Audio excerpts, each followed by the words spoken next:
Berikut ini saya akan sampaikan pengertian dari ibadah, syariah, dan muamalah. Yang pertama adalah ibadah. Ibadah dalam bahasa Arab adalah pengabdian, penyembahan, ketaatan, merendahkan diri atau doa. Ibadah secara konsep untuk semua bentuk perbuatan yang dicintai dan diridhoi Allah dari segi perkataan dan perbuatan yang konkret atau nyata dan yang abstrak atau tidak nyata atau tersembunyi. Orang yang melakukan ibadah, abid subjek, yang diibadahi atau disembah, ma'bud atau objek. Semua orang diharapkan Allah sebagai abid karena manusia harus mengabdi diri kepada Allah Subhanahu wa taala. Ini terdapat dalam Quran surat 51 ayat 56. Ibnu Taimiyah, ibadah mencakup semua aktivitas yang dilakukan manusia yang disenangi Allah dan meridhoinya, baik berupa perkataan maupun perbuatan, baik yang bersifat lahiriah maupun batiniah. Bagian dari ibadah: sholat, puasa, zakat, haji, berbakti kepada kedua orang tua, berkata baik dan jujur, menghubungkan silaturahmi, berbuat baik kepada tetangga, masyarakat, mengakses yang baik-baik dan berguna dunia maya. Bahkan berbuat baik kepada binatang dengan memberi makan, melestarikan alam sekitar, dan lain sebagainya. Macam-macam ibadah. Ulama fikih membagi ibadah kepada 3 macam. Pertama, ibadah mahado, ibadah yang mengandung hubungan dengan Allah semata-mata, bersifat vertikal atau hablum minallah. Ciri-ciri ibadah ini adalah semua ketentuan dan aturan pelaksanaannya telah ditetapkan secara rinci melalui penjelasan-penjelasan Al-Quran atau Sunnah. Contoh, sholat harus mengikuti petunjuk Rasul dan tidak diizinkan untuk menambah atau menguranginya. Itu juga haji. Ibadah mahdoh bertujuan untuk mendekatkan taqarrub kepada Allah. Ibadah ini disebut ibadah dalam arti khusus yang merupakan bagian dari syariah. Ibadah ghairu mahdoh, ibadah yang tidak hanya sekedar menyangkut hubungan dengan Allah, tapi juga menyangkut hubungan sesama makhluk. Hablum minallah wa hablum minan nas. Samping vertikal juga ada unsur horizontal. Quran surat 7 ayat 56. Ibadah ini disebut dengan muamalah, juga merupakan bagian dari syariah. Ibadah zil wajhain, ibadah yang memiliki 2 sifat sekaligus, yaitu ibadah mahdoh dan ghairu mahdoh. Maksudnya adalah sebagian dari maksud dan tujuan persyaratannya dapat diketahui dan sebagian lain tidak dapat diketahui, seperti nikah, adanya iddah bagi istri yang ditalak atau karena ditinggal wafat suami. Dilihat dari fasilitas yang dibutuhkan untuk mewujudkannya, ibadah dapat bagi menjadi 3 macam. Ibadah badiniyah, ruhiyah, suatu ibadah yang untuk mewujudkannya hanya dibutuhkan kegiatan jasmani dan rohani saja, seperti sholat dan puasa. Ibadah maliyah, suatu ibadah yang untuk mewujudkannya dibutuhkan kegiatan pengeluaran harta benda seperti zakat. C. Ibadah badaniyah atau ruhiyah. Maliyah, suatu ibadah yang untuk mewujudkannya dibutuhkan kegiatan jasmani, rohani, dan pengeluaran harta kaya seperti haji. Dari segi sasaran dan manfaatnya, ibadah dapat dibagi menjadi 2 macam. Yang pertama, ibadah perorangan atau fardiyah, ibadah yang hanya menyangkut diri pelaku sendiri, tidak ada hubungannya dengan orang lain seperti sholat. Kedua, ibadah kemasyarakatan atau istimaiyah, ibadah yang memiliki keterkaitan orang lain, terutama dari segi sasarannya seperti sedekah dan zakat. Ketiga, syariat ibadah, seluruh kegiatan seorang muslim dan seluruh gerak-geriknya sepanjang memenuhi syarat dapat disebut dan dinilai sebagai ibadah kepada Allah. Yusuf Qaradawi mengatakan bahwa ada 4 syarat agar perbuatan seorang bernilai ibadah di sisi Allah. Yang pertama, perbuatan yang dimaksud tidak bertentangan dengan syariat Islam, misalnya berjudi, niat untuk naik haji. Yang kedua atau B, perbuatan tersebut dilandasi dengan niat yang suci dan ikhlas. Yang C atau ketiga, untuk melakukan perbuatan tersebut yang bersangkutan harus memiliki ketangguhan hati dan percaya diri bahwa perbuatan yang dilakukan akan membawa kepada kebaikan. Yang D atau keempat, perbuatan yang dilakukan tidak boleh menghalangi perbuatan-perbuatan wajib dalam agama, misalnya jual beli yang melalaikan sholat. Sifat dan ciri ibadah. Mustafa Ahmad Az-Zarqo, seorang ahli ilmu fikih kontemporer, menyebutkan beberapa sifat yang menjadi ciri-ciri ibadah yang benar. A atau pertama, bebas dari perantara. Quran surat 2 ayat 186. Yang B, tidak terkait kepada tempat-tempat khusus. Rasulullah SAW bersabda, seluruh tempat bumi ada tempat bersujud, bersih dan suci. Ayat Bukhari dan Muslim. Dan Quran surat 2 ayat 115. Tidak memberatkan dan tidak menyulitkan. Rasulullah SAW bersabda, kamu seharusnya melakukan pekerjaan yang kamu sendiri mampu melakukannya. Sesungguhnya Allah tidak menyenangi suatu perbuatan hingga kamu sendiri menyenanginya. Hadits Bukhari dan Muslim, dan Quran surat 2 ayat 185 serta Quran surat 2 ayat 286. Hikmah ibadah. Tidak ada satupun di antara ciptaan dan kebijakan Allah yang hampa dari nilai kebaikan atau hikmah.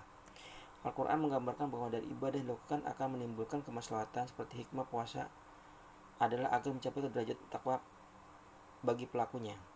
Quran surat 2 ayat 2 dan 183. Hikmah ibadah ada dua. Yang pertama, kesadaran bahwa dirinya makhluk yang diciptakan Allah dan harus mengabdi dan menyembah hanya kepadanya. Quran surat 51 ayat 56. Sehingga ibadah merupakan tujuan akhir hidupnya. Kesadaran bahwa sesudah kehidupan dunia ini akan ada kehidupan akhirat sebagai masa untuk bertanggungjawabkan pelaksanaan perintah Allah selama menjalani kehidupan di dunia. Quran surat 99 ayat 7-8.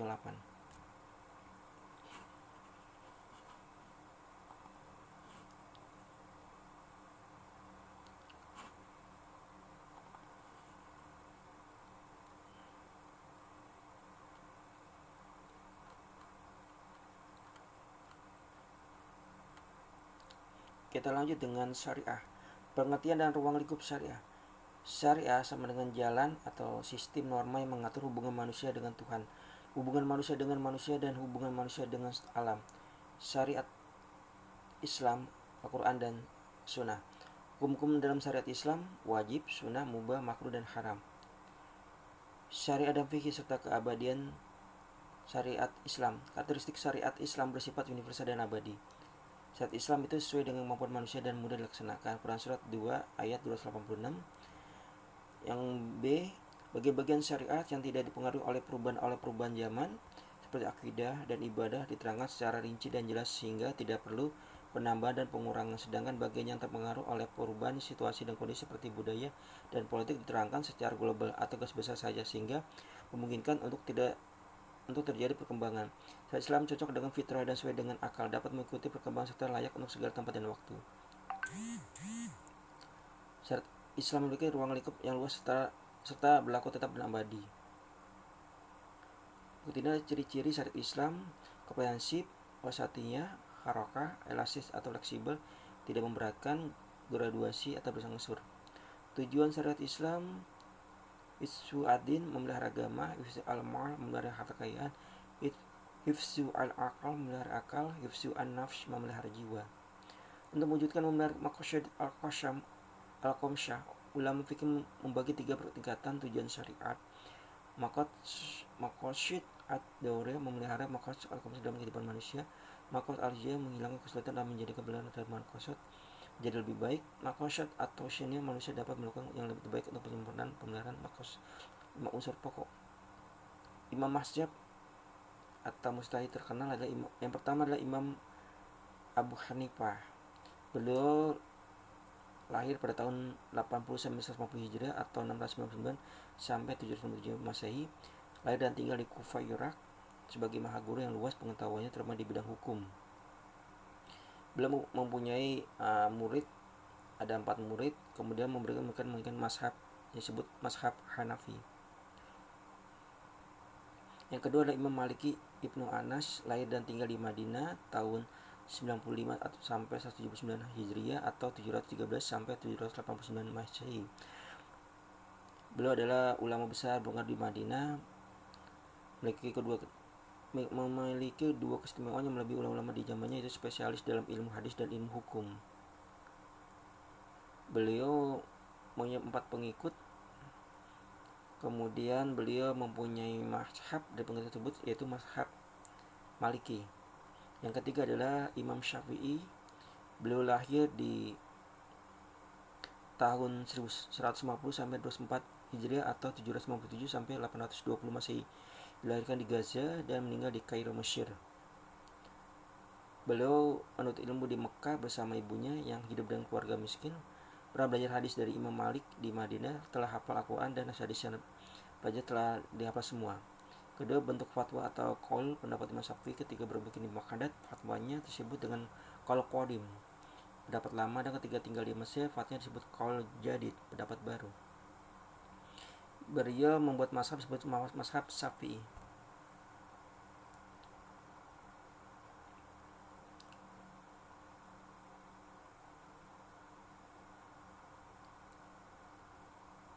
Yang keempat adalah Imam Ahmad Ibnu Hambal, lahir dan tinggal di Baghdad tahun 164 sampai 241 Hijriah atau 780 sampai 855 Masehi. Sama dengan imam lainnya, Imam Hambali membentuk mazhab yang disebut dengan mazhab Hambali. Beliau adalah seorang ahli hadis, fikih, dan teologi.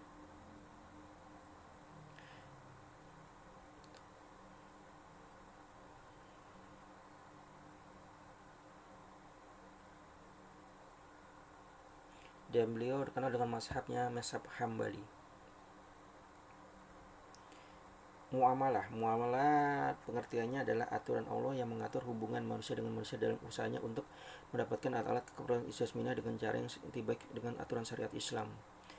Muamalah seluruh kegiatannya muamalah manusia berdasarkan hukum Islam yang berupa peraturan-peraturan yang bersih perintah atau larangan seperti wajib, sunnah, haram, makruh, dan mubah. Kategori muamalah jual beli, pinjam meminjam, sewa menyewa, ekonomi bisnis, marketing, dan lainnya.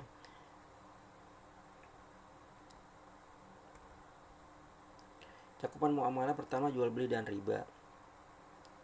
Macam-macam jual beli adalah yang pertama jual beli sah yang tidak terlarang, yang kedua jual beli yang tidak sah dan terlarang.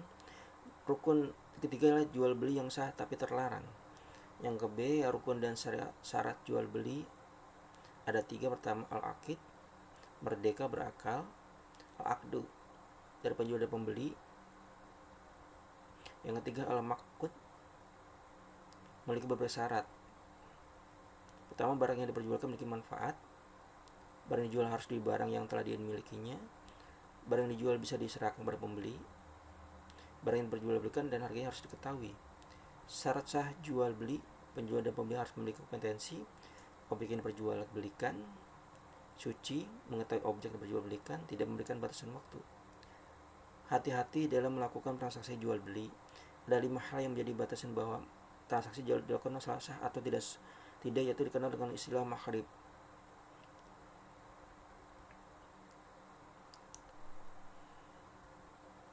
Bukhari diriwayatkan oleh Abu Sa'id Al-Khudri, jualah barang kurma yang mutunya rendah untuk mendapatkan uang dan kemudian gunakan uang tersebut untuk membeli barang kurma yang bermutu tinggi. Etika bisnis, etika moral dan akhlak, masalah polusi, Quran surat 30 ayat 40. Kemudian kita bahas juga masalah utang di muamalah. Rasulullah SAW selalu berdoa, ya Allah, aku berlindung diri kepadamu daripada terlanda utang dan kekuasaan orang lain. HR Al-Hakim.